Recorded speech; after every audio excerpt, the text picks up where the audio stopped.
প্রিয় দেশবাসী, আসসালামু আলাইকুম। আমি আপনাদের পান্না ভাই বলছি আমেরিকা থেকে। আমার আজকের ভিডিওর বিষয়বস্তু ছাত্রদের দল, ছাত্র শ্রমিক জনতার দল এনসিপি। আমি আজকে এনসিপি দল সম্বন্ধে কয়েক মিনিট কথা বলবো। এনসিপি আপনারা জানেন ২০২৪ সালে জুলাই এবং আগস্ট মাসে হাসিনার বিরুদ্ধে ১০ কোটি ছাত্র শ্রমিক জনতা ১০ কোটি ছাত্র শ্রমিক জনতা হাসিনাকে পছন্দ করে নাই। ২ কোটি ছাত্র শ্রমিক জনতা রাস্তায় নেমে এসেছিল, হাসিনার বিরোধিতা করেছে, সংগ্রাম করেছে, আন্দোলন করেছে, বিপ্লব করেছে। হাসিনার পেটোয়া বাহিনী, হাসিনার আর্মড বাহিনী, হাসিনার ছাত্র লীগ, যুবলীগ, স্বেচ্ছাসেবক লীগ, সমস্ত লীগ অস্ত্র হাতে তুলে নিয়েছিল। পুলিশের গুলিতে এবং হাসিনার পেটোয়া বাহিনীর গুলিতে ২,০০০ ছাত্র শ্রমিক জনতা শহীদ হয়েছেন, ৫০,০০০ ছাত্র শ্রমিক জনতা আহত হয়েছেন। কিন্তু হাসিনা টিকতে পারে নাই। তাকে আগস্ট মাসের ৫ তারিখে পালায়ে যেতে হয়েছে। সে ভারতে। তারপরে কি হলো? ডক্টর ইউনূস সাহেব আসলেন। ডক্টর ইউনূস সাহেব বাংলাদেশের শাসনভার গ্রহণ করলেন এবং তার কিছুদিন পরে এই ছাত্র শ্রমিক জনতা একটা রাজনৈতিক দল করলো, এনসিপি। এনসিপি জনাব নাহিদ ইসলাম হচ্ছেন তার প্রধান। জনাব নাহিদ ইসলাম হচ্ছেন তার প্রধান। তিনি মিনিস্টার ছিলেন, কিন্তু মিনিস্টারের চাকরিটা ছেড়ে দিয়ে এনসিপি দলটা প্রতিষ্ঠা করেন। সেই এনসিপি নতুন দল, স্বাভাবিকভাবে কিছু ভুল তারা করবেন, কিছু ভুল তারা করেছেন, শক্ত হয়ে দাঁড়াতে পারছেন না। তারা খুব শক্ত হয়ে দাঁড়াতে পারছেন না। এই যে তারা শক্ত হয়ে দাঁড়াতে পারছেন না, তার বিভিন্ন কারণও আছে। বিভিন্ন কারণ হচ্ছে আওয়ামী লীগ বিভিন্নভাবে তাদেরকে বাধা দিচ্ছে, বিভিন্নভাবে তাদের বাধা দিচ্ছে। বাংলাদেশে কিছু স্বার্থান্বেষী লোক আছে, তারা বিভিন্নভাবে এই ছাত্রদের দলকে বাধা দিচ্ছে। ফরিদপুরের গোপালগঞ্জে আওয়ামী লীগের একটা শক্ত ঘাঁটি গড়ে উঠেছে। সেটা একটা আওয়ামী লীগের ঘাঁটি, সেটা একটা ভারতের দুর্গ। সেই ফরিদপুরের গোপালগঞ্জে তারা আওয়ামী লীগের পক্ষে সমস্ত বাংলাদেশের বিরুদ্ধে বিদ্রোহ করতেছে।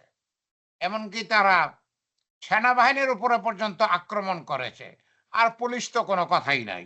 পুলিশ তো বেশিরভাগই সেই গোপালগঞ্জের পুলিশ, যাতে কিন্তু গোপালগঞ্জে সমস্ত বাংলাদেশ থেকে আওয়ামী লীগ এবং তাদের দোসররা এখন ফরিদপুরে আখড়া গড়ে তুলেছে। ইদানিংকালে শোনা যাচ্ছে যে ২ দিন পরে ১৫ই আগস্টে তারা একটা গৃহযুদ্ধ শুরু করবে। সাহস কত! আওয়ামী লীগ গত ১৬ বছরে এই দেশের ৬০,০০০ লোককে খুন করেছে। মাত্র ২ মাসে তারা ২,০০০ ছাত্র শ্রমিক জনতাকে খুন করেছে, ৫০,০০০কে আহত করেছে।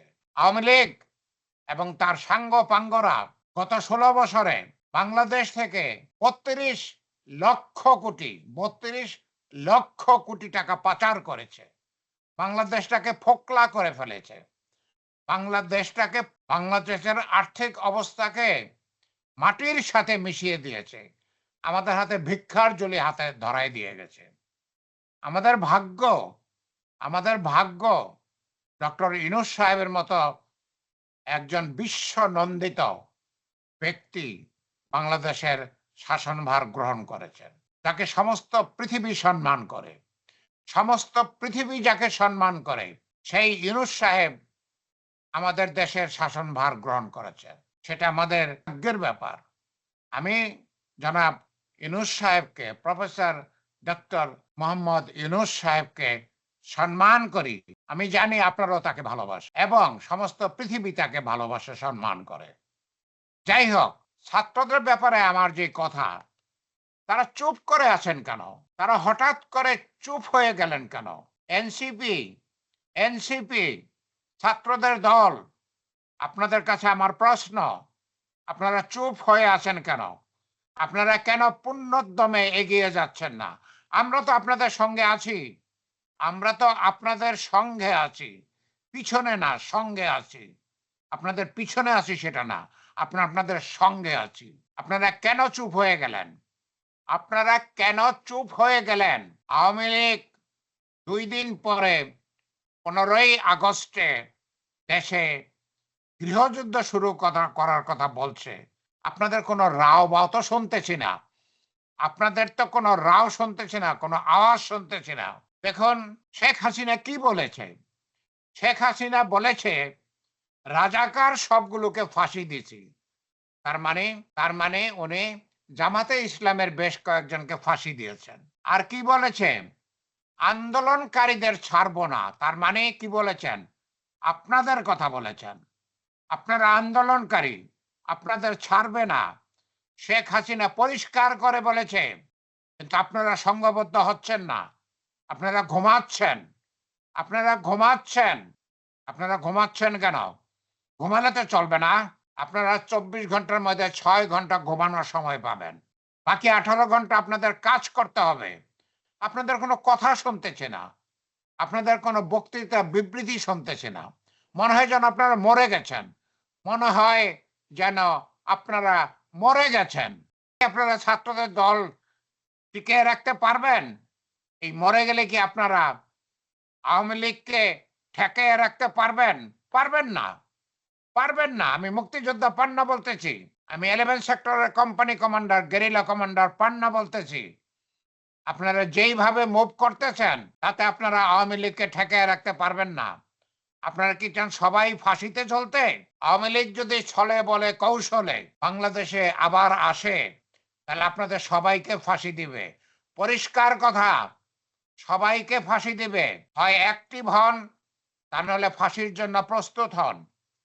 আমি আরেকটা স্লাইড দেখাচ্ছি। আপনারা ইদানিংকালে যুক্তরাষ্ট্রের রাষ্ট্রদূতের সাথে দেখা করেছেন। ভালো কথা, ভালো কথা। কারণ পৃথিবীতে তো আপনি একা, একা কিছু করতে পারবেন না। আপনার যুক্তরাষ্ট্রের সাথে, যুক্তরাজ্যের সাথে, পৃথিবীর বড়, বড় দেশগুলোর সাথে, চীনের সাথে, রাশিয়ার সাথে, সবার সাথে আপনার ভালো সম্পর্ক করতে হবে। তা না হলে তো আপনি ক্ষমতায় আসতে পারবেন না, ক্ষমতা রাখতে পারবেন না। যুক্তরাষ্ট্রের রাষ্ট্রদূতের সঙ্গে দেখা করেছেন। আমি সার্জিস আলম সাহেবকে ধন্যবাদ জানাই। তিনি দুষ্ট ফজলুর রহমানের সম্বন্ধে কথা বলেছেন। এই দুষ্ট ফজলুর রহমান ঘোষণা দিয়েছে আগস্টের ১৫ তারিখে দেশে গৃহযুদ্ধ শুরু করবে। কত বড় সাহস! সে নিজেকে একটা বিরাট মুক্তিযোদ্ধা বলে। কিন্তু সে মুক্তিযোদ্ধা না, সে মুজিব বাহিনীর লোক। আপনারা কি জানেন মুক্তিযোদ্ধা কারা আর মুজিব বাহিনী কারা? আমি মুক্তিযোদ্ধা। আমি 11 সেক্টরের কোম্পানি কমান্ডার, গেরিলা কমান্ডার। আমি মুক্তিযোদ্ধা। আমি 11 সেক্টরের কোম্পানি কমান্ডার, গেরিলা কমান্ডার। আর ওই ফজলুর রহমান, সে হচ্ছে মুজিব বাহিনীর লোক। তাকে কে চালিয়েছে? আওয়ামী লীগের শেখ ফজলুল হক মনি। তাকে কে ট্রেনিং দিয়েছে? তাকে কে ট্রেনিং দিয়েছে? ট্রেনিং দিয়েছে। তার মানে কি? আমি ফজলুর রহমানকে এই মুহূর্তে আওয়ামী লীগের কিংবা ভারতের কিংবা এর এজেন্ট বলবো না। কারণ ফজলুর রহমান এখন কাগজে পত্রে বিএনপি করেন। যে বিএনপি করলে কি হবে?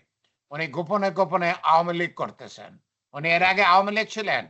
উনি ছাত্রলীগের প্রেসিডেন্ট ছিলেন। এখন উনি ছদ্মবেশ ধারণ করেছেন। উনি এখন বিএনপি ছদ্মবেশে আওয়ামী লীগের কাজ করতেছেন। উনি এর দ্বারা প্রশিক্ষণ নিয়েছেন। কারণ উনি মুক্তিযোদ্ধা না। উনি মুজিব বাহিনীর লোক। উনি মুক্তিযোদ্ধা না। তো বড় কথা বলেন। টক শোতে কাউকে কথা বলতে দেন না। উনার গলা খুবই বড়। এই ফজলুর রহমানকে উপযুক্ত শাস্তি দেন। সার্জিস যা বলেছে খুব ভালো বলেছে। সার্জিস আলম যা বলেছে খুব ভালো বলেছে। আমি সার্জিস আলমকে ধন্যবাদ জানাই। আপনাদের চুপ করে থাকলে চলবে না। আপনারা চুপ করে আছেন কেন? আপনাদের চুপ করে থাকলে চলবে না। আপনাদের সোচ্চার হতে হবে। আপনারা যদি সোচ্চার না হন, আপনাদের সম্মুখে সমূহ বিপদ। আল্লাহ আমাদের সহায় থাকুন। আল্লাহ যদি সহায় না থাকেন আমরা কিছুই পাবো না। আল্লাহ আমাদের সহায় থাকুন। আমিন, আমিন।